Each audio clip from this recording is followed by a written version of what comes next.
man mii maa sëñ ngi tëj Pape sama micro maa ngi sëñ ñëw Pape parce que dama man la nëbb bëgguma gàcce. sëñ Pape barki man démb wax dama romb benn vidéo bi gi sol kilot sol tiset non bigi nag di man ngandal ñamante dëgg dënn dama la faral di nag tourné waaye di nag ñaqal boppam fayda ma ne ko billaay wallaay man ñamante dëgg nag may ma tëj micro bi rek sangu ji benn 30 minutes man sama sangu day jël temps. d'accord maa ngi jéggalu dinañ ci ñëw léegi keroog ba mbir mi xewee ñun ñëpp dañoo toog ne jigéen da ngay muñ mais am na lu ñu muñ nag ak lu ñu dul muñ parce que yenn yi tamit yabel la doo comédien doo théâtre kat doo saaneex doo dara créateur de contenu nga ñëw di ñappaaxoo ngandal tuuñ ak di wane ay ween ak yooyu tamit wax dëgg fa yàlla amul jigéen bu bëgg toog ci sëy tamit jabar jey yey daw nag moom it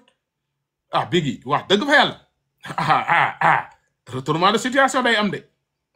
jigéen nit da ngay jox sa bopp respect comme nu ko jabar ji waxee woon am na noo xam ne bu la ko yàlla bindee nag wax dëgg fa yàlla da ngay xam ne nii la ko yàlla bindee booy sol say sabandoor wala say leneen mais sol sa toquti set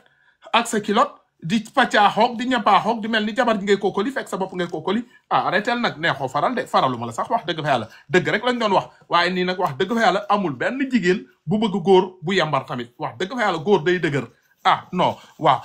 FC nga ñëw tuuti si soso be kii bi ñu dox si jàmm en attendant kay ñëw ak yooyu ma woo sœur bi mu yëg joxante jàmm soso sunu nit la sunu lépp la sœuram bi nit ku baax la famille bi retrouvé wu ñu ñëwaat si kaaw bigeeg yu sëñ Pape Mbaye ñëw ràcc si waaw Mbaye ziar naa Mbaye di ziar sant yogo ak ñi ma fekk ci live bi yëpp di nuyu soso suñu rakk jooju macha allah nekk suñu soppe ñëpp bëgg ko